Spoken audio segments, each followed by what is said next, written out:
Teaching platform YouTube channel पर आपका स्वागत है। मैं सीएल सर आज आप लोगों को पेपर 4 पढ़ने जा रहे हैं। हम लोग लैंग्वेज अक्रॉस द करिकुलम, जिसमें हम लोग यूनिट 3 पढ़ रहे हैं।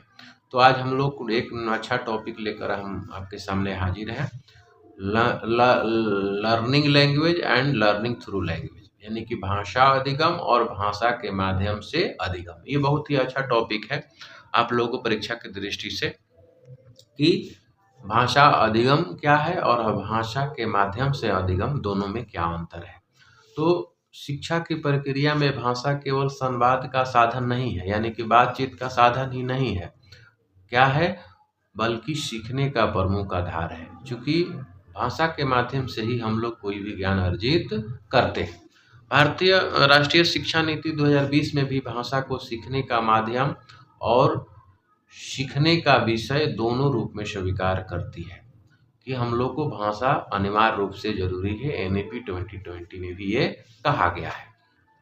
तो इसी संदर्भ में हम लोग आज पढ़ेंगे कि लर्निंग लैंग्वेज और लर्निंग थ्रू लैंग्वेज की अवधारणा को अत्यंत महत्वपूर्ण है, उसको हम लोग पढ़ेंगे। तो सबसे पहले हम लोग पढ़ते हैं कि लर्निंग लैंग्वेज यानी कि भाषा अधिगम, यानी कि अधिगम मीन्स सीखना, यानी भाषा सीखना। इसका मतलब होता है कि लर्निंग लैंग्वेज का अर्थ होता है कि भाषा को स्वयं विषय के रूप में सीखना, यानी कि भाषा को सीखना।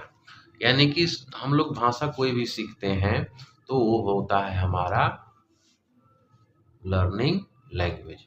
कोई यह प्रक्रिया छात्र को भाषा की संरचना, शब्दावली, व्याकरण, उच्चारण तथा अभिव्यक्ति कौशल से परिचित कराता है।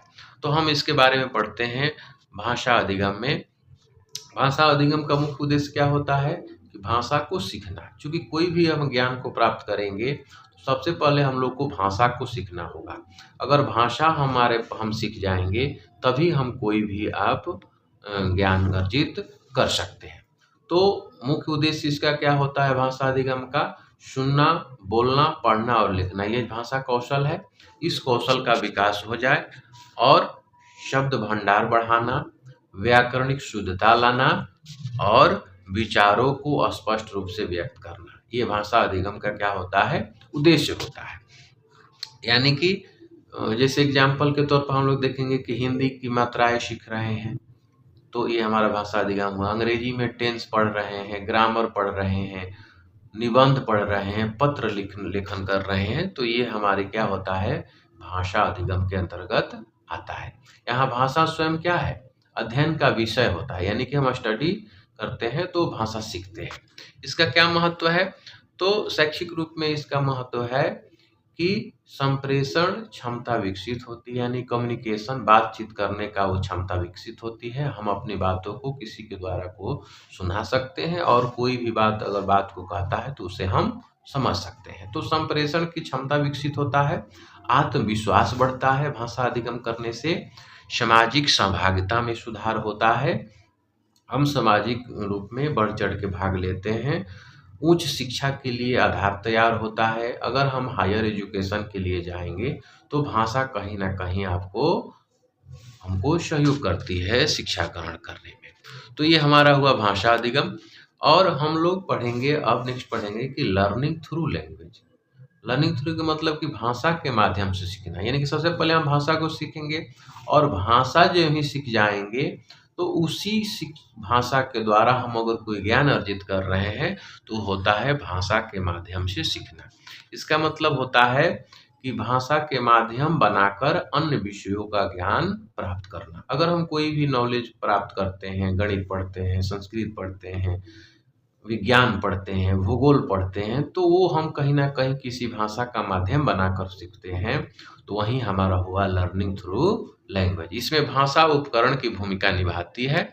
इसका मुख्य उद्देश्य क्या होता है कि विषय वस्तु को समझना भाषा के द्वारा, विचार विमर्श द्वारा उदाहरण निर्माण करना, आलोचनात्मक चिंतन का विकास, कोई भी हम चिंतन मनन करते हैं, तर्क क्षमता का विकास होता है, ज्ञान की वृद्धि होता है, तो भाषा के द्वारा ही होता है। अनुभव आधारित सीख, यानी कि हम लोग जैसे एग्जाम्पल के तौर पर जानते हैं कि हिंदी में इतिहास पढ़ना, अंग्रेजी में विज्ञान समझना, कक्षा में गणितीय समस्याएं हल करना, यह भाषा का माध्यम होता है, ये विषय नहीं होता है। तो ये लर्निंग थ्रू लैंग्वेज हुआ। लर्निंग थ्रू लैंग्वेज का शैक्षिक महत्व ये होता है कि अवधारणाएं स्पष्ट होती है, सक्रिय अधिगम को बढ़ावा मिलता है और तार्किक सोच विकसित होती है। सहपाठी सहभागिता भी बढ़ती है। और तो निष्कर्ष तौर पर हम ये कह सकते हैं कि लर्निंग लैंग्वेज और लर्निंग थ्रू लैंग्वेज एक दूसरे के क्या है, पूरक है। चूंकि लर्निंग लैंग्वेज का मतलब होता है भाषा को सीखना, और जब हम भाषा सीख जाएंगे तो उसी भाषा के माध्यम से अगर हम कोई अन्य चीज़ों को ज्ञान अर्जित करते हैं तो वो लर्निंग थ्रू लैंग्वेज हुआ। तो ये एक दूसरे को हम पूरक कह सकते हैं। और भाषा को सीखना आवश्यक है, चूंकि ताकि उसी भाषा के माध्यम से जीवन के विभिन्न विषयों को समझा जा सके। तो प्रभावी शिक्षण तभी संभव है जब शिक्षक इन दोनों प्रक्रियाओं को संतुलित रूप से अपनाए।